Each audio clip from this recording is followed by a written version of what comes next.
to Dialogue Across Difference, an event series hosted by the Center for the Study of Politics and Governance at the University of Minnesota's Humphrey School of Public Affairs.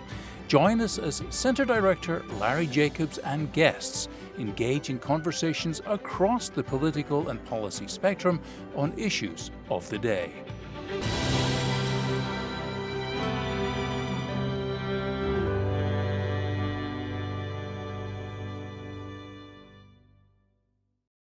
As you're settling in, I just want to get us started here.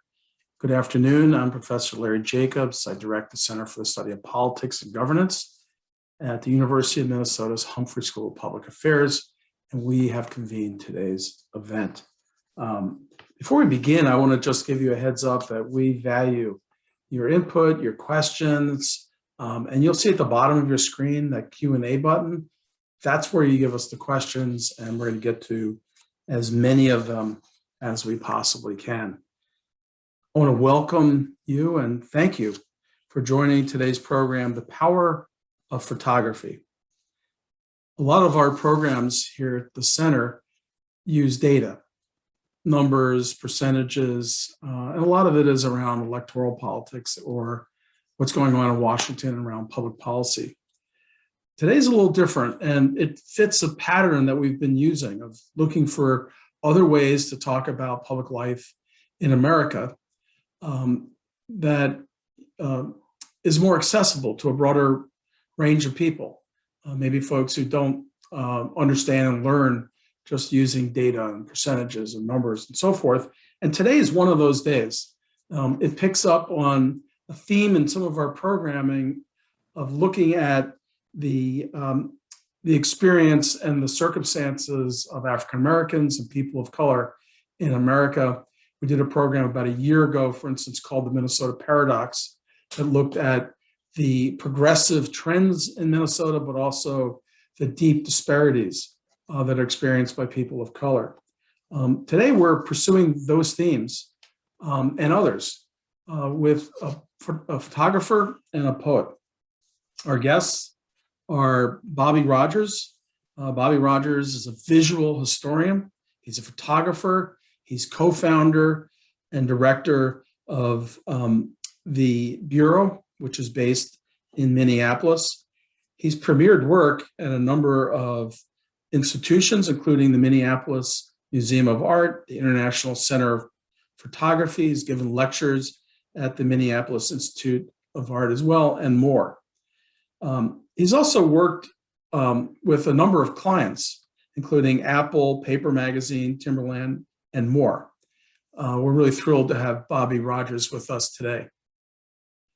I want to next introduce our moderator and also an important part of this conversation, Douglas Kearney. Doug is a poet. He's a performer.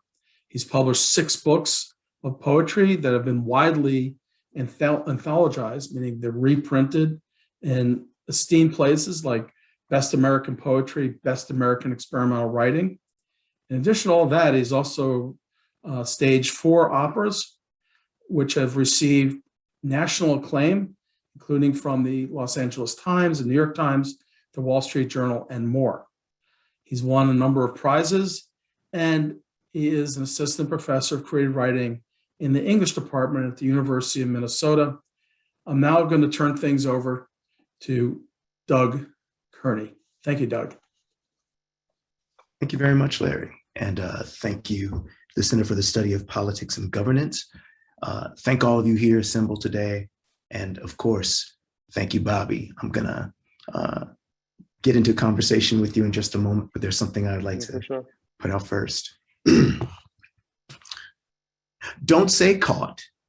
Don't say capture. Don't say take a picture, an image, a subject to what? On film. How do the ones surveilled look back, as in return our gaze, as in see the past, look black, as in a way of looking at while you're being looked at? Don't say caught. Don't say capture. Don't say take. What Bobby Rogers wants to see is freedom. Thus, he must look beyond a lens, beyond a frame and framing. Rogers' art then is not a window. except as one can see their own face reflected in a window pane. It isn't a mirror, except in how a mirror can hold anyone willing to gather together before it. Roger's art, then, works proximity, space and time, a way of looking back, looking black, maybe a way to see what's coming after what's come. Don't say caught, don't say capture, don't say take. Bobby Rogers says, look. So I gotta say, I'm wow, thank you. Thank you, bro. Now, I didn't clear that. So I mean, like if anything was wrong up in there, just put it on blast. No, it was all right. I don't know if you noticed, I was taking notes. I was like, I'll send it to you. How you doing today, man? I'm good. How you doing, man? Man, I'm doing real well. I'm doing real well with you, man. Yeah, it's a good day. Indeed.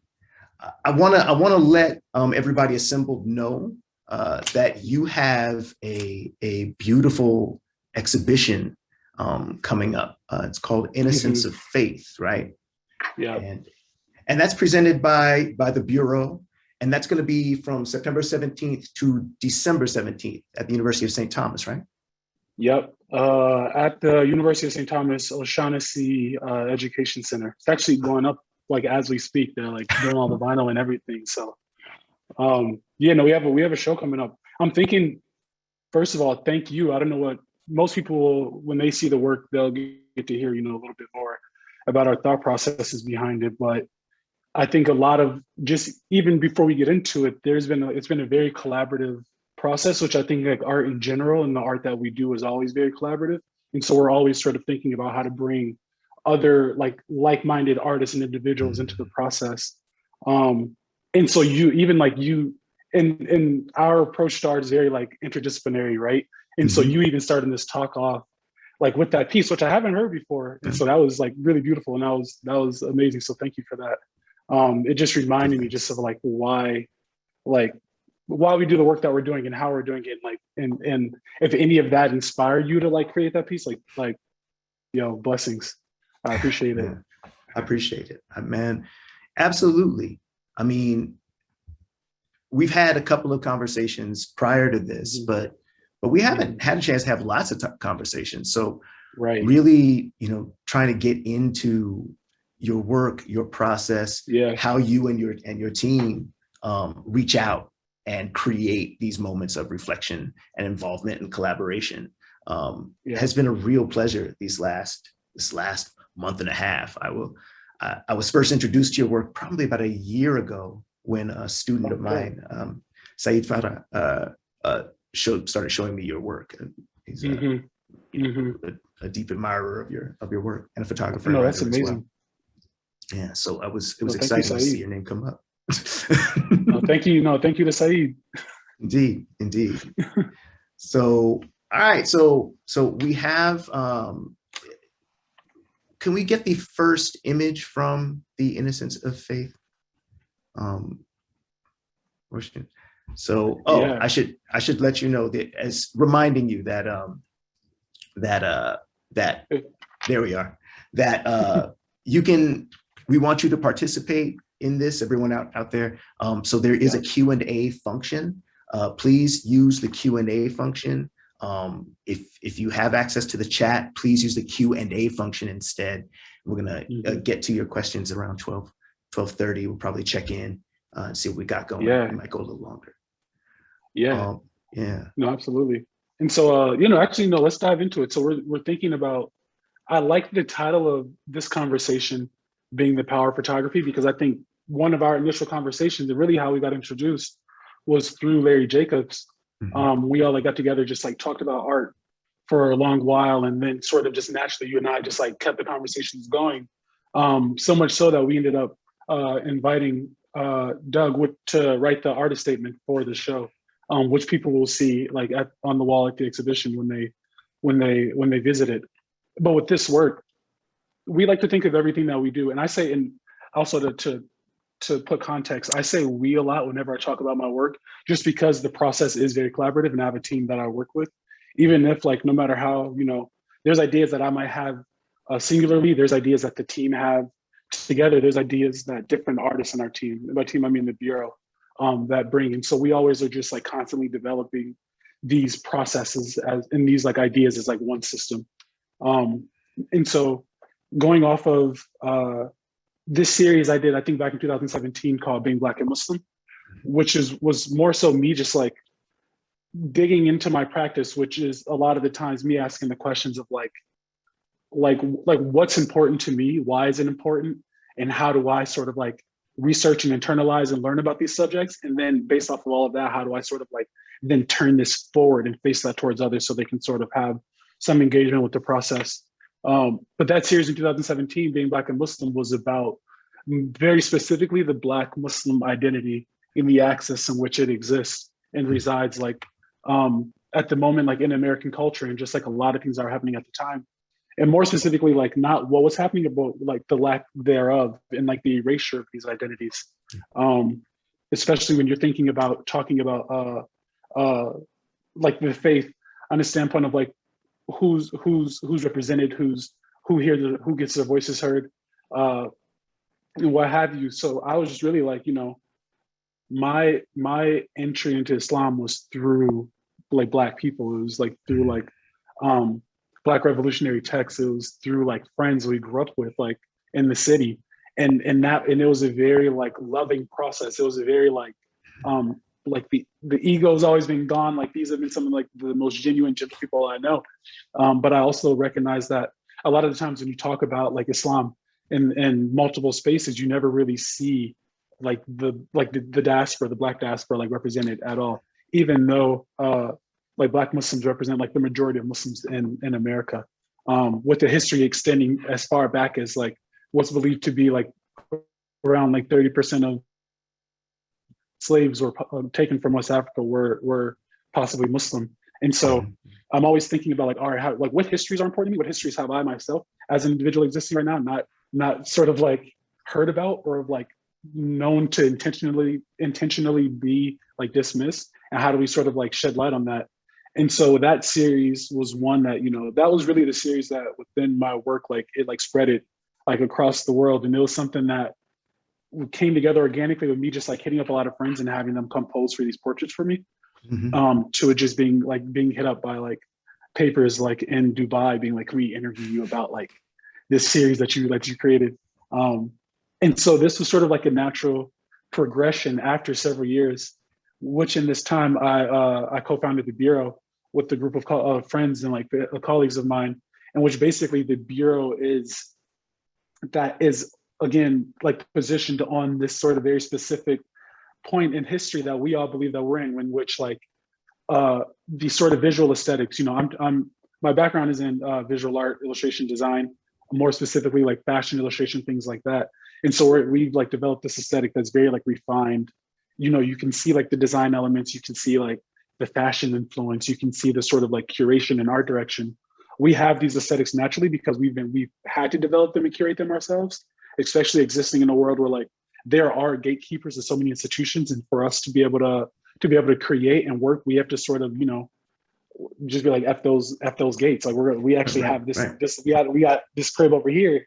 You know, that goes harder than those gates. Exactly. So, we won't come to your stank party anyway. Right, exactly. And so we're like, this is what actually is important to us. We have all these tools now. We've taught them to ourselves. We had the internet, you know. Our development was in line with the development of this virtual space that's like infinite.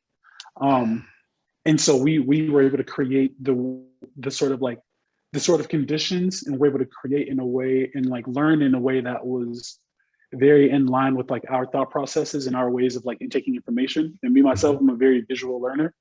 And so the way that I just like process information, and the way that I process emotion just comes through very visually. And so I say all that to say, with the Bureau right now, which is like sort of like taking this mantle of like what's important, while also grabbing this aesthetic that we just know really well, which is like this refined, like, you know, like directed, curated aesthetic, and bringing those two things together, which I think personally, we're at like a precipice right now in which like those worlds can't exist in like individually. anymore, just because of how society has advanced, just because of like everything happening. We have to, I definitely believe in like the, Toni Morrison's, artists have like a duty and obligation, like to be like, the arbiters of like, history or whatever in their time. And I think that with our work, we have like that responsibility. And not that every artist has to do this thing constantly all the time.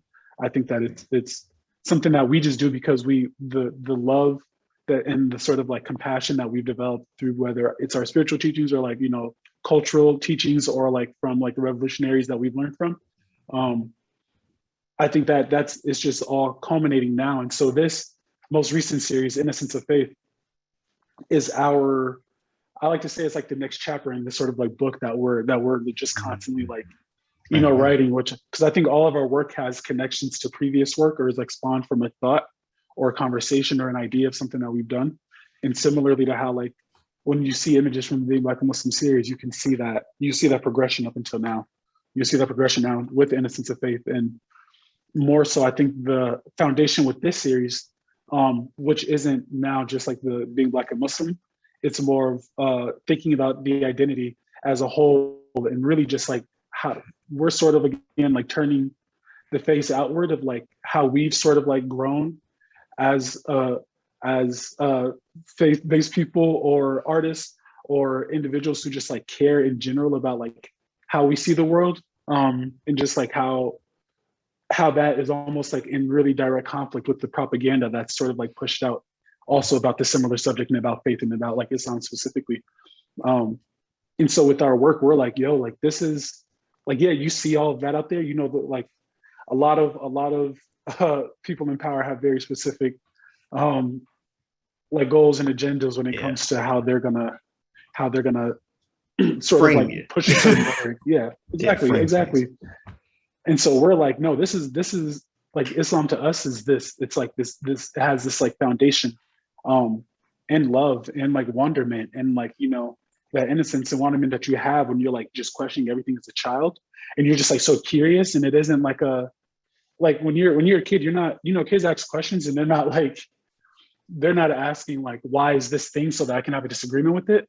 They're asking just like, what, like, why is it? Like, there's as a 6-year-old, I think Yo-Yo Ma once like mentioned, like he had a lifelong journey of like trying to figure out the how and why. And I think as a kid, you have that, like we all have that.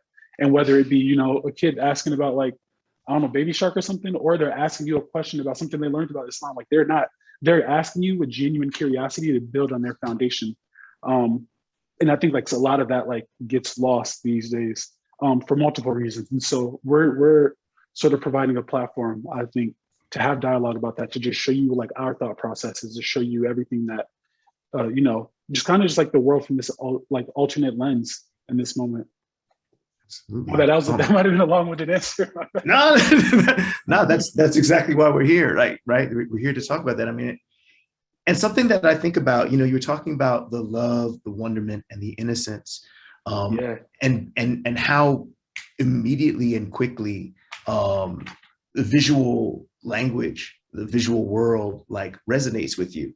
I mean, for people who might only have audio at this moment, I just want to, briefly describe the image we have up here, and connect it to what you were saying, the how and the why of it. So what we have here is a young Muslim child standing in front of a background that's just like this teeming garden. It's just blossoms, just glowing behind. And there's this beautiful part by his left arm that looks almost like a cloud, a nebula, a kind of a green like cloud coming out from the other side.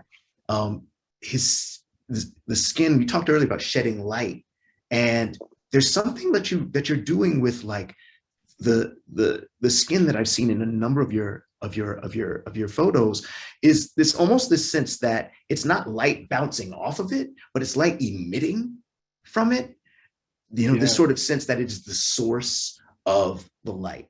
And that just like coming out of this gaze of this child who, is looking and expecting a kind of an answer. Like you said, not necessarily to disagree with it, but how and why. And I guess let's turn that question. Maybe I doubt I've given it the complete answer. How are you photographing the children in this series, and perhaps in contrast with like the Black or the Berry? Yeah, for sure. I think with this series, something that I guess I'm always, it's good to probably get the context of like the inspiration that I draw, then that I like sort of like push into this. I think that I used to study a lot of sort of like old Renaissance like painters back in the day. I feel like there's like a timelessness, there's a sort of like patience, there's a gentleness that comes with like work of that era, because partly like, you didn't have TVs or something. I don't know. You had to be patient. But I think partly there's a love and there's a conversation that I think you have with the artwork when you have to like craft every element. And as an illustrator, I went to school, I studied illustration. Like I did that for a few years after I graduated. And when you're creating that way, your patience in that like sort of like silence that you have to like be and sit within opens up room for you to then explore each individual part and understand like the reasoning behind each piece. Something I love about like painting still and just like Renaissance styles is the lighting effect very specifically, and how it creates a dialogue now between like the lighting creates the emotional conversation that you have within the work. Within this piece, different from other pieces I did back in 2017, we used to have a lot of solid backgrounds back in the day. And we let the lighting and the emotion of the figures sort of like really tell you the story that we were getting across then. Now the story that we're sort of getting across is this one. I love you use a teeming garden. Like that sort of like phrasing perfectly encapsulates sort of everything that this series is. When you think about innocence and you think about like youth, especially like Muslims, they're in this world where like they themselves will have to go through multiple identity crises that will be coupled on top of whatever sort of ethnic or race-based crisis they might have to go to, that they're like being put through right now. And I think a lot of that will then start to take this sort of like the innocence that you can see within these visuals, the sort of the wonderment that we spoke about. The world that they're facing right now is gonna try as best as it can to take that away from them. And for us, we're sort of telling them through this series and through this sort of multidisciplinary approach of photography, dialogue, conversation, editorial engagement. We're sort of like telling them like, no, this exists. Like you can foster this. There's nothing wrong with you in this space. There's nothing wrong with you in general, though you might, a lot of Black kids like have that moment in their youth. And I say Black kids because of the work that we do so often has been based just like in our own identities as we're trying to discover ourselves. But I think youth in general from different oppressed cultures have these crises that they have to go through that sort of takes so much of their sort of like creative energy, that takes so much of the sort of like future that they might have and sort of like stifles them a bit, right? And like puts them in this space to where now, instead of being a kid, you have to learn arguments. You have to learn how to have conversations with yourself as a kid about what if someone approaches you a certain way or and just as an individual in general. And so I think within this work, we're not so much being like, yeah, let's focus on all the horrible things. We're like, let's focus on like the love foundation that we know and that we understand. And let's shoot them the way that it's like photograph them, like the way that we see them. Like let's capture them the way that like our eyes understand and like cares for them. And that's, with photography, I always want to have that sort of relationship and that conversation with the subjects. Like I want you to be most present in this moment. And so I mean, to be present, to be held in the moment, like embraced, but also kept in a space there.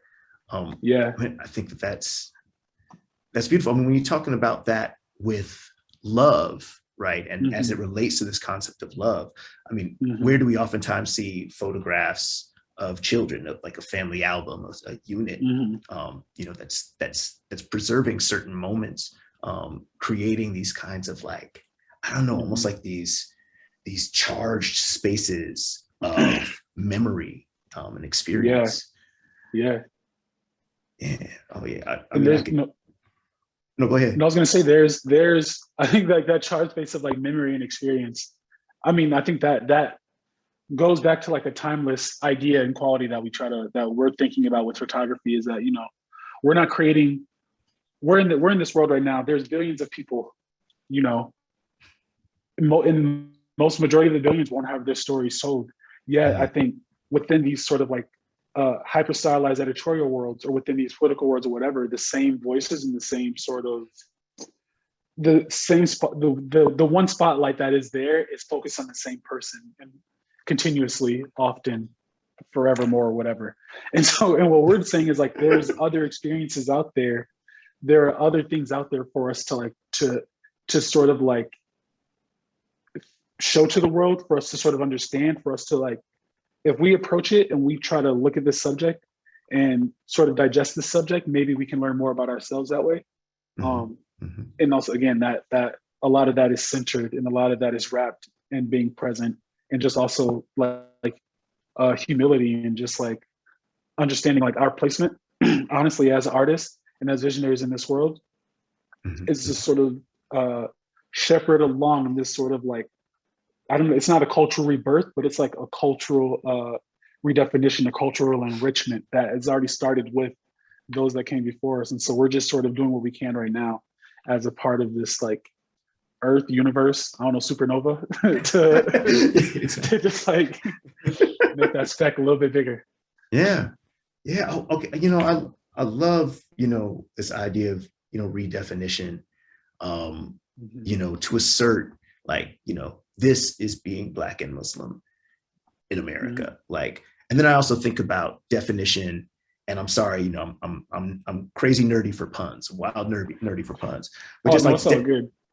right? Like definition in terms of visual clarity. Maybe we could advance to the next photo. But like redefining, bringing different points of clarity.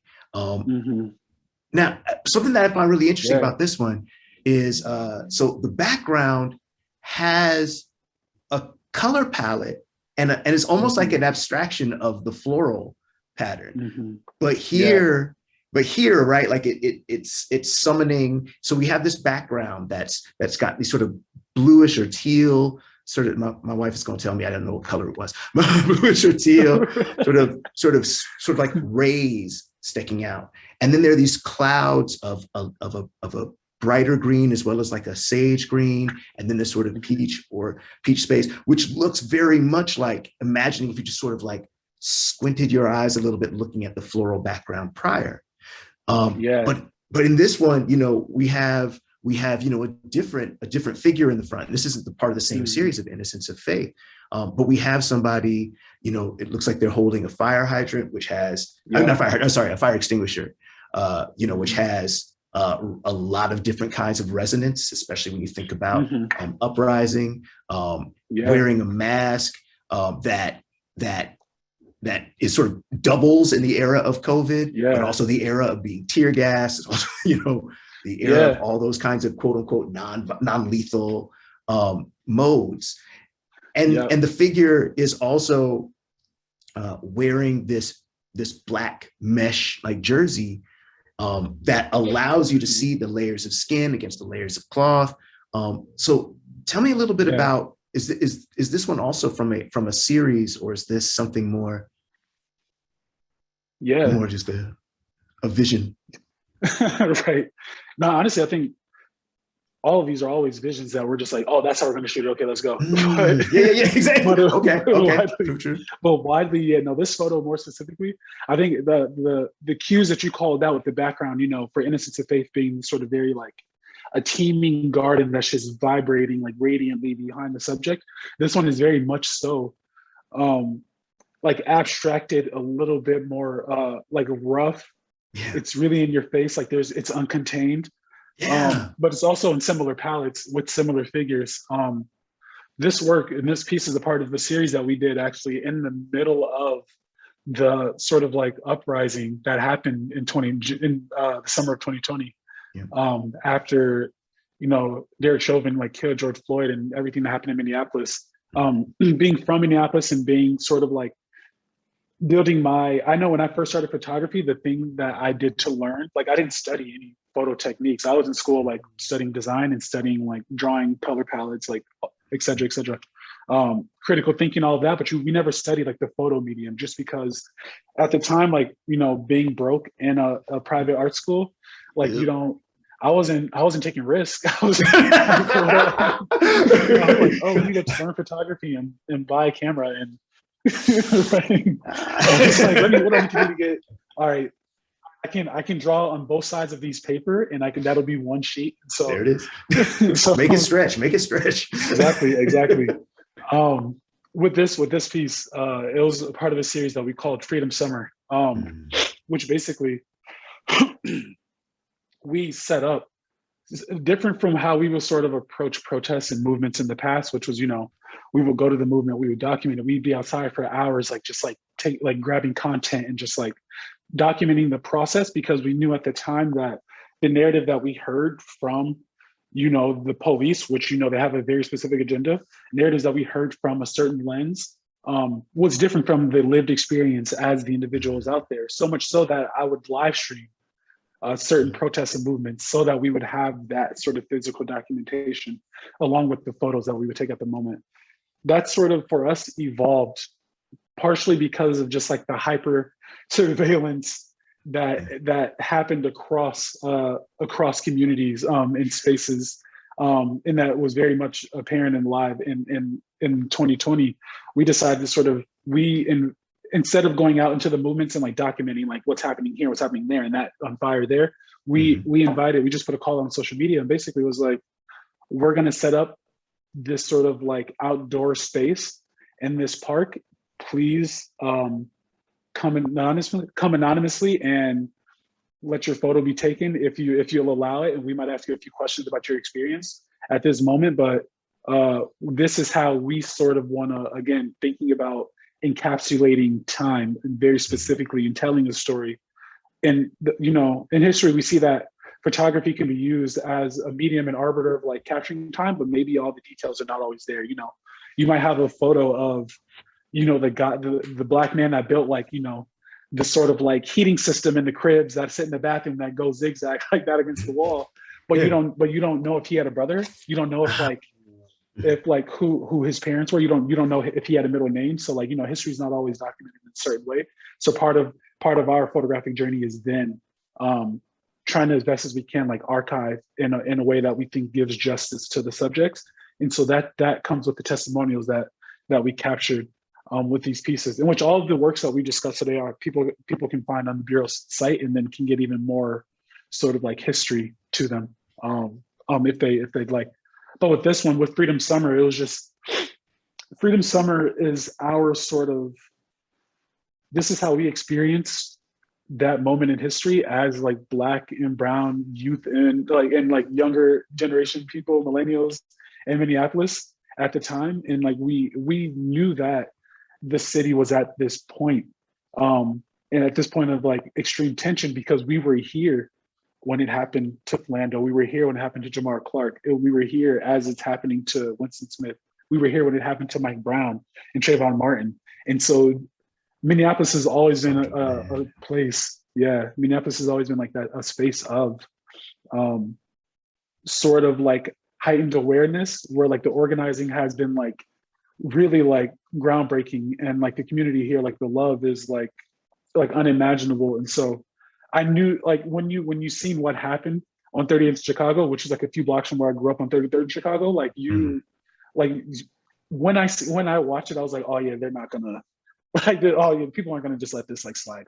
And so, this image that you see of the guy with the gas mask, with this sort of like fire extinguisher, something that that isn't spoken about a lot in that moment in history, is that more than what you've seen with like the one or few people that decided to like cause destruction or set that on fire or whatever, there were teams that we were in active communication with, handing out fire extinguishers to whoever wanted them, handing out gloves, handing out masks to whoever wanted them. The resourcefulness of the community at that time was like truly like a sight to behold. And I think this photo very specifically like captures just like, you know, these are regular, and again, you see this isn't a firefighter. This isn't right. This is like a young 20-something-year-old, like with all of a sudden responsibility on out of nowhere. Maybe 2 days ago, you were thinking about what I might have to go get ready for summer. And now you're like, oh, 2 days later, you're holding a fire extinguisher with a gas mask. Like, we might heard something might be happening over here. We might have to go check that out. And so I think just like the gravity of that moment needed to be represented within the photographs, and like in sort of like the intensity.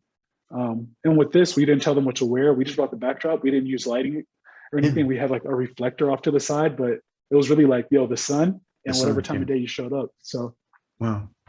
I mean, to be there, you know, for the names you mentioned, and Sandra Bland and Breonna Taylor and Nakia Boyd. I mean, like, to again sort of find this moment in time and hold it. And there's a different kind of preservation that's going on in the photo. You know, that same sense of like, as you were saying, like, there might be a fire that needs to be put out. I need to be able to be as safe in this space as possible. And that, you know, and all of those protections, right? The mask, the filter, the fire extinguisher, juxtaposed with like the thin shirt, right? There's this like how we think about layers of protection. You know, like when you think about, I was going to quickly say, like, I just because I was just listening to a conversation about what was the revolution happening? I can't remember where it was taking place, but it reminded me of just the idea of like when moments in history, moments of intense like tension and revolution are happening, and like turning points in history are happening. This is reminding me that it is the everyday person who leads these movements. Again, you mentioned like the mesh shirt with like the extinguisher and the mask. This is like, someone's like, all right, let's go. Exactly. Right now. Exactly. Right. And so, and I think people forget the power that they hold as an individual. I think we sometimes forget just the power that we like have internally. And, you know, I think it was like in there was two things that just popped up in my mind. It was a quote and just like another experience, but just to sum it up, in this moment, I think we have to, the like people who we get to photograph, especially for the series Freedom of Summer at this moment in history, took a responsibility upon themselves to react and to enact, because they know that this is we're all like the sum of this whole part. This is bigger than just any of us individually, but it can't happen without all of us individually realizing it. Absolutely. No, I appreciate that. We have a couple of questions lined up in the chat. I wanted to see if I could get to maybe one more image before we move on to that. Can we go to the woman with the blue background, please? Yeah, there we are. Right, there she goes. Yeah. All right, so this piece, right? You were talking earlier about this photograph. You were talking earlier about you know, how can we hold something, especially as it runs counter to narratives that people, you know, certain people in certain offices and certain powers in certain places would rather not be told. And that, of course, kind of puts this tension between like the real reality, let's say reality, and myth. Right. And to recognize, of course, that, you know, myth is a part of our reality in the sense of like, that's where it comes from. But an image like this one, I'll describe it for those who can't see. Here we have a blue background that works with the kind of gradient of light. So it looks like it gets darker as it moves to the left. Right. And then in the foreground, we have a woman with a crown of hair. She's got a headband that might remind some of like the laurels that we oftentimes see in sort of Greek vases and Hellenic Greece. She's got a cloth with these amazing swirl designs that look like it looks like a fire that's also a part of a flower that's sort of blooming and blossoming. And this golden and brassy looking jewelry all around. But one of the things that's most striking about this is her eyes, which if you zoom in, or if you could zoom in on them, almost look like disco balls or like a star exploding or just like a constellation of tightly knit stars. And so I guess I want to, as a last question, and then moving on to audience questions, I'm curious about reality and myth. How, because like you said, you're not just documenting, because if you were documenting, there'd be all these other kinds of questions of surveillance. There's an aesthetic, there's this refinement, which isn't the opposite of the roughness of the background of the previous photo. So it's not refined as in clean, it's refined as in considered and sculptural. So I guess, how are you working with myth and reality in a series like this, the Black and the Berry series? Yeah, no, absolutely. That was perfect. I'm gonna swap out my understatement about this series with your interpretation of the series. With this project. So this is right. No, this is one of my favorite quotes that I used to just like think about a lot when I was like just finishing up my undergrad and just like thinking about my work and its context for the world. Was this quote by Chuck Palahniukis, which part of it says like the unreal is more powerful than the real.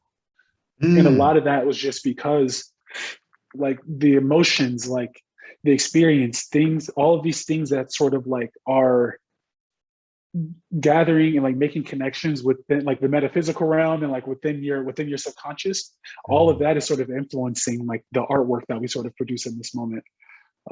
When I was an illustrator, everything that you're creating is unreal, and it's unreal until you put it onto the paper. And so you have to understand, you have to believe that what you think and what you think you're going to create, for me specifically, I was doing like this like photorealistic, like fashion inspired illustration, if you can like think about what that might look like. And for me, a lot of it was like, I have to have so much belief and conviction in that the unreal that I'm about to create, it's so powerful that it'll be able to evoke the emotional output that I want upon like the subject that's viewing it, right? And so similarly, I bring that same thinking into the photos that I create, because I do look at it as like a process of creation. And with this photo, which was a part of a series called The Black and the Berry, which was my first solo show at Public Functionary, a gallery here in Minneapolis. I was thinking more broadly about how do we capture these sort of like, growing up, there are these people in my life who sort of like exemplify these ideas of like these like archetypes of like blackness or like black, like within Black culture. Not that there are a certain set of them, but here are some that I think are most relevant in my life right now. And these are the people that exemplify that, or more so they have a look that I think of when I think about the exemplification of like this quality or this like spirit. And so with this photo specifically, I was thinking about the like Black like matriarch, like that figure in the family, like that figure who's sort of like, who, the all wise, sort of you can go to for anything, like all loving, but like power and like, the sort of, I grew up, we had to use to like say like, yes, ma'am, no, ma'am, like, yes, sir, all of that. And so I think about like that figure. And when you're looking at these images, in the gallery in which they were displayed, they were all displayed at like life size. And they were framed a little bit higher than like normal. And so as you approach them, you're having a conversation. Someone I remember at the artist talk was like, when I walk into this space, I feel like I can't cuss. And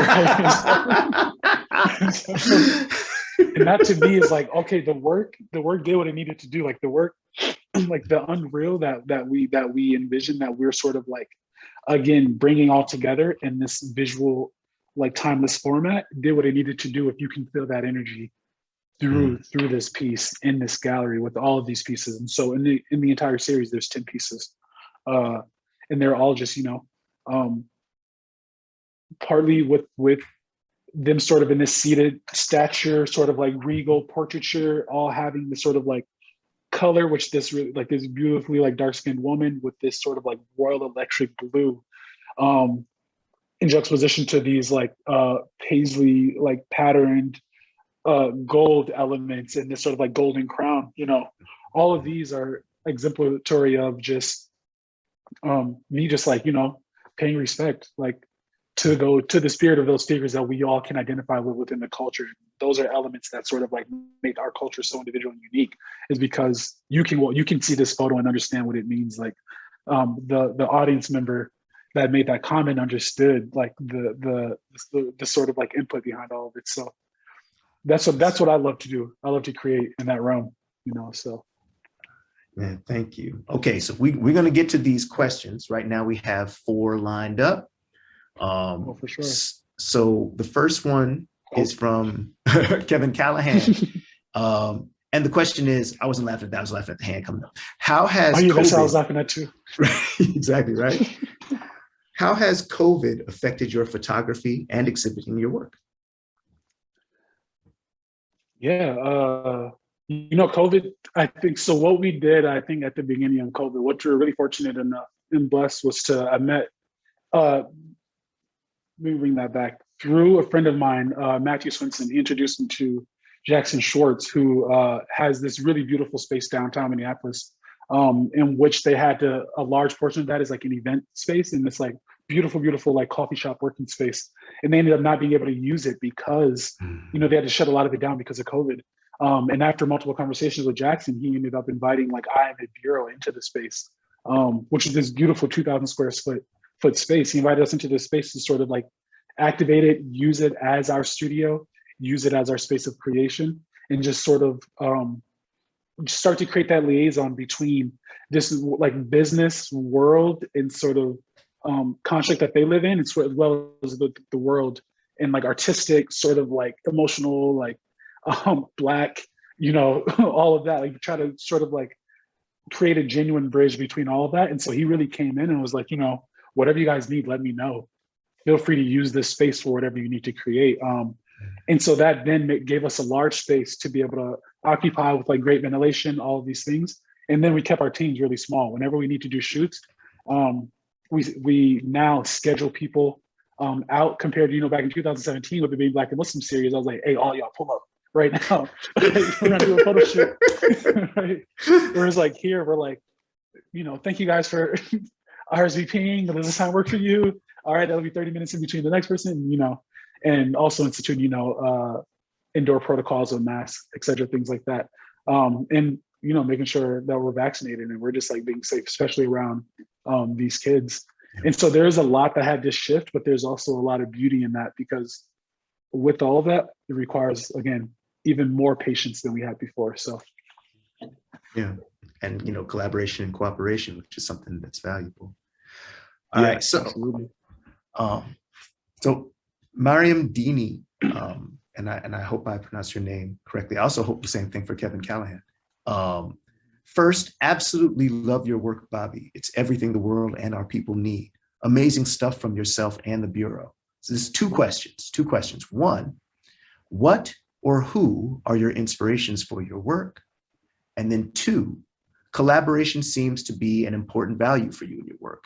Are there any plans to collab out with the states and tap into the diaspora further afield? So, who inspires you? What inspires you?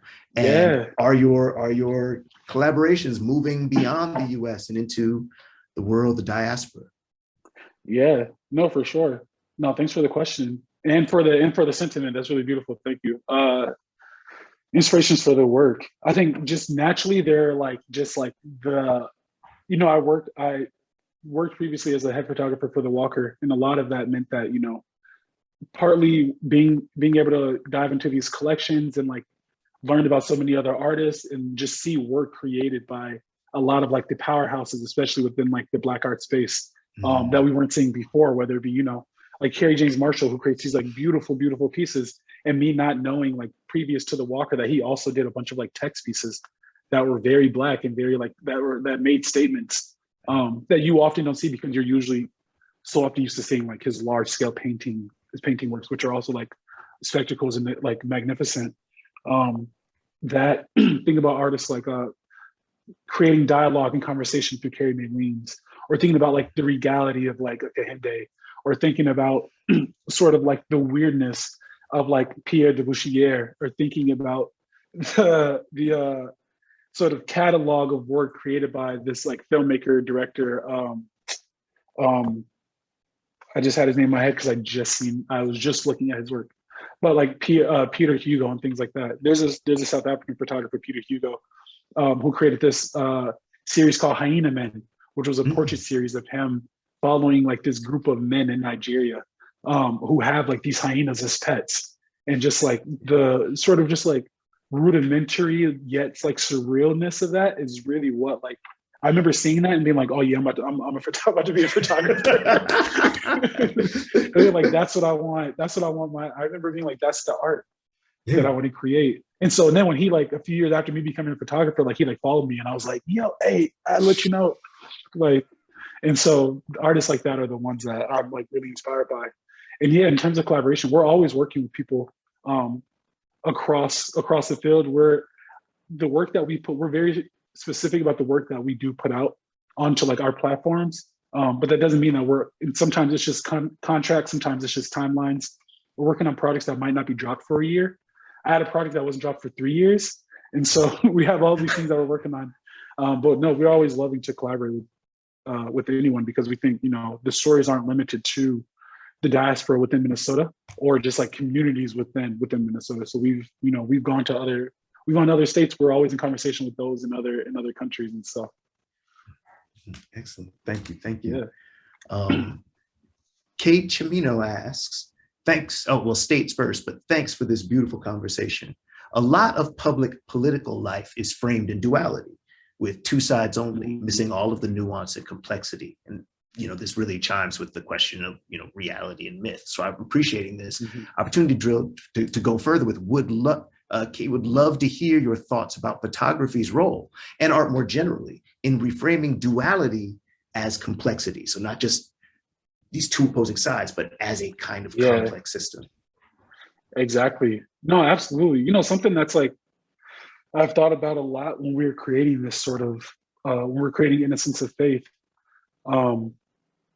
is this idea of like, we often hear, especially within Islam, that that your journey with Allah subhanahu wa ta'ala starts at the end of everything that you know, which I think for me almost is like an invitation to be completely curious and to like continue searching, and understanding that like nothing is as simple as like we would like people to believe, or nothing is as simple as sometimes as is stated, but more than that, there's multiple factions that are always feeding into it. There's multiple factions always feeding into any conversation.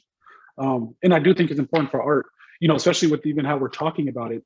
I never want to look at the work that we're creating. And I think a lot of artists should think about, and when I say artists, I mean visual artists, poets as yourself, curators as yourself as well. I think we all need to, a part of our duty is being able to tell a story so succinctly, so beautifully, that we're not picking sides with the work. The work should speak for itself. The work should, and for us, a lot of that is just like grounded in morality and like our sort of like our ability to be empathetic and compassionate individuals. And so that's where we're telling these stories from. And I think a lot of like, if you're telling a story from that lens or from that like viewpoint, you're able to understand the complexity of it, because now it isn't a right or wrong, but it's a let's keep going further style of conversation. Excellent. I hope that answered it. Yeah. Yeah. I think it was in there. Right. Robel Tedros, how can we use photography to politically unite other African communities together here in the Twin Cities of Minnesota? And puts as a follow, just Pan-Africanism. How can Pan-Africanism, photography and Pan-Africanism work? Yeah. I mean, honestly, bro, I say bro to both Doug and Robel, even if Robel is bro. Honestly, I think, I also use the word bro a lot. I think like it should just be like an inherent quality within the work. I myself, like, I never say like, yo, I'm Pan-Africanist, because it's a quality that's already like embedded within the work. Like that's the viewpoint that we're already coming from. I mean, even within our team, with the Bureau, we came together from so many different diasporic backgrounds. There's one of my closest friends growing up, Melanda Jean Claude, poet, also like part of the Bureau. His family's from the Congo, in which that experience, I've learned so much from his experience, even him being a poet and how he understands language and how he has to interpret language is like vastly just like helped me understand like even the way that I just like transfer emotion, right? I just like process my emotions. Fadimo, another member of the Bureau from Somalia, so we're just always in more and more identities, Sunnis or Black American or Asian or whatever, we're always thinking about ourselves, just like collaboratively bringing these multiple cultural aspects into this frame. And we see it as not, in the same way that people are like, we don't look at what's it like to be a Black artist right now. We're like, what is it like to be an artist capturing these moments? We're not looking at it as like, we are these types of artists. Like, no, we're artists. Just not like, we don't need to say like we're Pan-Africanists because that's the foundation that we've all like grown up on. And that's us speaking and thinking in the hopes that as, I understand older generations have a sort of tie to tradition that sort of like keeps them comfortable and like, because discomfort is very alarming and like disengaging for a lot of people. But I think as we evolve together and as we grow together, we understand that a multicultural society makes us better, especially like a multi-diasporic society. I don't even know what the word for it might be, but Pan-Africanism makes us better. Yeah, exactly. Polydiasporic society. I'm just going to throw that out there. Right. And Pan-Africanism makes us better as a people and just as a community, for sure. I mean, something that you say, about having to say it or having to name it makes me think of Stephen Henderson, who wrote about the idea of cultural saturation, that that if the aesthetic is saturated in a cultural, and I don't want to say cultural viewpoint specifically because of that range of different people brought in, but how does that create the single view? So right. Oh yeah, I've seen that the follow-up, which was, are we talking about multiculturalism in terms of other African communities or with other non-African, white, Latin American, et cetera? I think it's really important to do both. And it's, again, we're not speaking in a duality, we're thinking in the complexity of weaving all of these like cultural or cross-communal like boundaries, or cross-communal ties like all at once. So you can build within your community as well as like the diaspora, but you can also build from your community with other cultures or faiths, etc. Part of that, again, being, St. Thomas is like Christian, like Catholic school, letting us have an exhibit about Islam, like, and they're going inviting that and like inviting the participation and like helping us put that together. So I think both of those are important to do individually as well as together. And Robel appends to that. So in other words, a W.B. Du Bois perspective, putting that in there.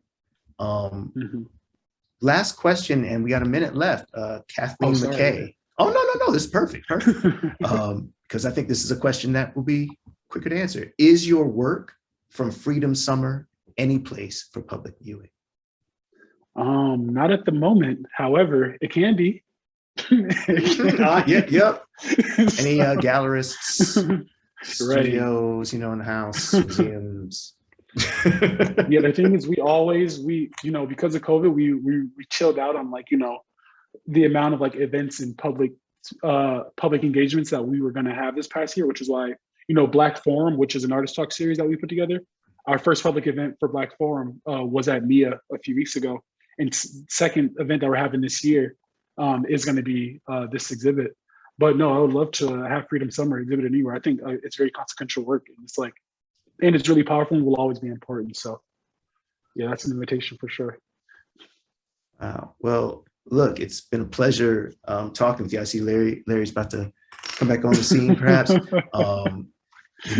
It's been such an honor and privilege to be able to sit with you and your work. And I look forward to much more. As you can see, an hour cannot hold us, right? Right, exactly, right? exactly. We need some marathon stuff, but I'm gonna be quiet now. Right. Just thank you all very much. And I'm like, all right, see you at Glass House. See you at Glass House, continue the conversation. Exactly. That was exhilarating. Thank you to both of you, Bobby Rogers and to Doug Kearney. That was very special. So thank you very much. Just want to close with a few kind of closing comments. First off, I want to give you a shout out to some of the upcoming events we have. Next Wednesday, September 22nd, same time at noon Central Time, Democratic pollster and former Yale professor Stanley Greenberg will be here, talk about his research on Trump voters. Very interesting. And it raises questions about the Republican Party and quite severe questions about the Democratic Party. On Monday, September 27th, again, 12 Central Time, sports writer and author Dave Zirin will be talking about his new book, The Kaepernick Effect and the Influence of Colin Kaepernick and the protests it stirred. That's going to be moderated by my colleague, University of Minnesota professor Doug Hartman. A recording of this terrific conversation is going to be available in about a day or two. It'll be up both on Zoom and it will be a podcast. And here you can see on the screen information about that. If you've enjoyed this event, please consider making a donation. All of our events, of course, are open to the public and free, and support needs to be provided somehow. I want to just give you a reminder that if you've enjoyed this conversation, Bobby Rogers' exhibit, Innocence of Faith, will be available September 17th to December 17th at the University of St. Thomas and St. Paul at the O'Shaughnessy Education Center. If you'd like to do a tour with Bobby, you can look into that as well. That's a possibility, but you've got to make a reservation. And you can see this also in the link. If you are as excited by Doug Kearney as so many of us are, you can look for him on Google and you will find amazing poetry. The way Doug began today was a poem he wrote as we were just saying hello before the program. And he is truly brilliant. And we're fortunate to have him here at the University of Minnesota. Without further ado, I want to again thank Bobby Rogers, Doug Kearney, and all of you for joining us. Thank you very much.